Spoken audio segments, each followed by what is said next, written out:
It looks bad for an EU-UK deal. For weeks, it has been clear to both of them that it is not just about details. Their principles are incompatible.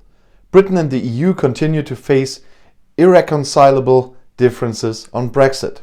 Even a 3-hour conversation between the President of the EU Commission, Ursula von der Leyen, and the Prime Minister Boris Johnson on Wednesday did not bring any progress.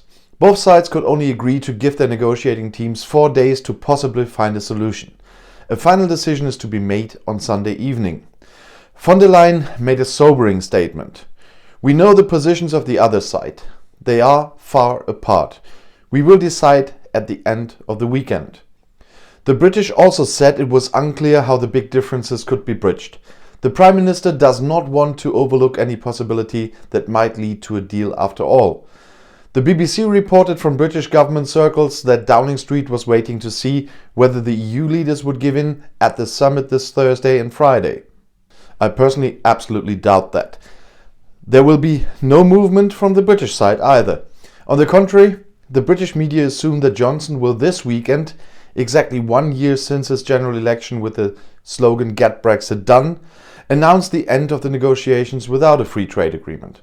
This would hardly be a surprise for the EU, which has been preparing intensively for the challenges of the no deal for a long time, and now, during the summit, even started some additional emergency preparations which have to be done with the UK because they expect a no deal. Johnson's attempt to switch on Chancellor Angela Merkel and French President Emmanuel Macron, or even play them off against each other, was unsuccessful. The EU always acted as one in the negotiations until the end and supported negotiator Michel Barnier, which the British government had not expected. In the House of Commons, the Prime Minister claimed on Wednesday that the British economy would develop powerful even if there was a no deal. They disagree, as it became clear on Wednesday before a parliamentary committee in which associations of the food industry, packing industry, automotive industry and agriculture reported serious difficulties, some in despair, some with resignation. The automotive industry says that if there is a no deal, UK production will more than halve to 600,000 units in the long run. A no deal, however, would be the only way out for the cohesion of the Conservative Party and the sovereignty of the United Kingdom in Johnson's eyes. Companies, including German, report that the London ministries have always shown understanding for the concerns of the industry, but that for the government the issue of sovereignty was more important than any warnings from the economy. In London, Johnson's visit to Brussels is only seen as a demonstration that he has tried his best, even though he may have already decided not to sign a trade agreement with the EU.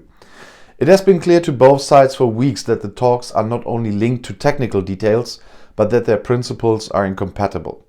The EU acts as an association of states that is increasingly integrating, where every nation state has to forego sovereignty, which is given to the community and Brussels in the name of joint compromises. It is precisely this compromise of national sovereignty that the British government no longer wants to support. But right before I started filming this, the EU 27 managed to get their budget in order because everybody compromised. And we are talking about 1.8, well, in English it must be trillion euros there.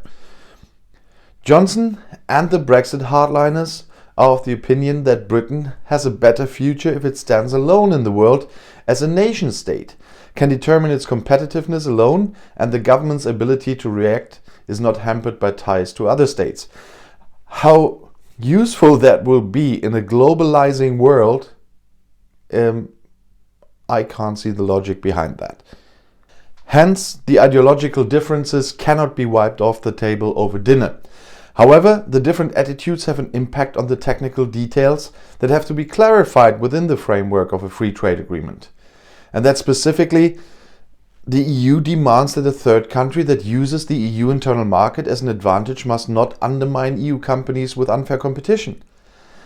And on that point, I have to make, let's say, a very simplified point here for once, because there's some point many don't understand if you don't simplify it, obviously, because of the, I'm sorry I have to say this, quite idiotic comments I read sometimes.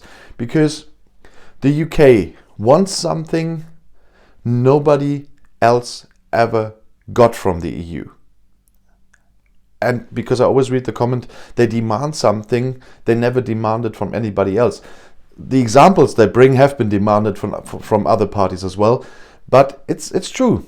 They ask a higher price because the EU is offered a tariff-free, quota-free access for goods to the EU internal market and access for their services, which is far more important for the UK.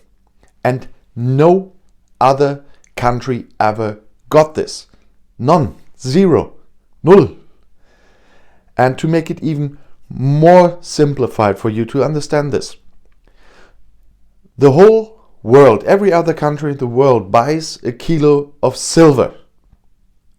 Of course, they pay the same price. But the UK says, yeah, but I want a kilo of gold. Of course, then you have to pay more than all the other countries.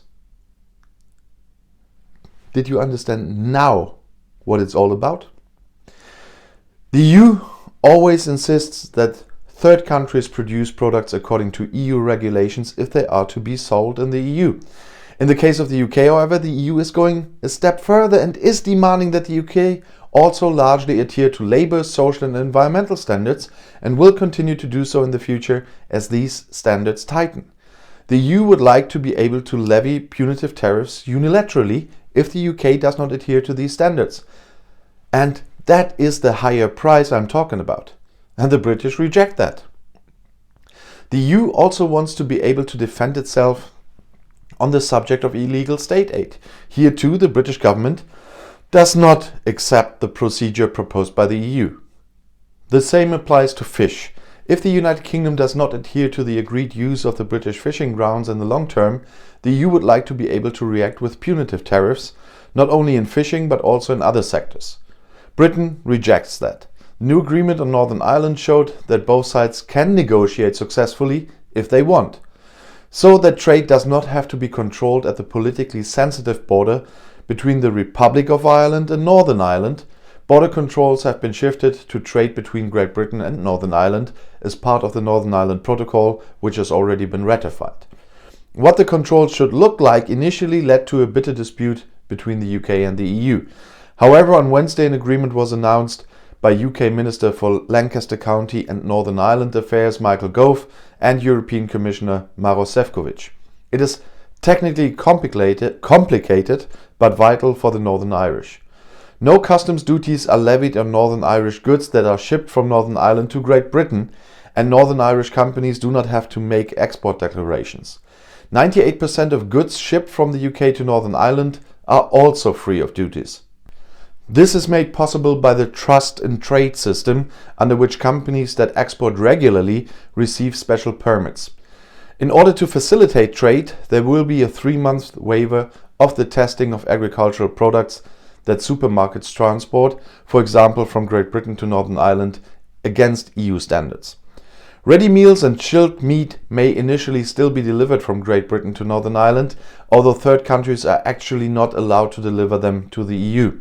In the long term, the Northern Irish supermarkets should source these products from the Republic of Ireland. British supermarkets had already announced that they would only be delivering a reduced range to Northern Ireland. In the long term, Great Britain is to sign that the products delivered to Northern Ireland meet EU standards. The EU has meanwhile admitted that EU inspectors are allowed to carry out physical checks in Northern Ireland.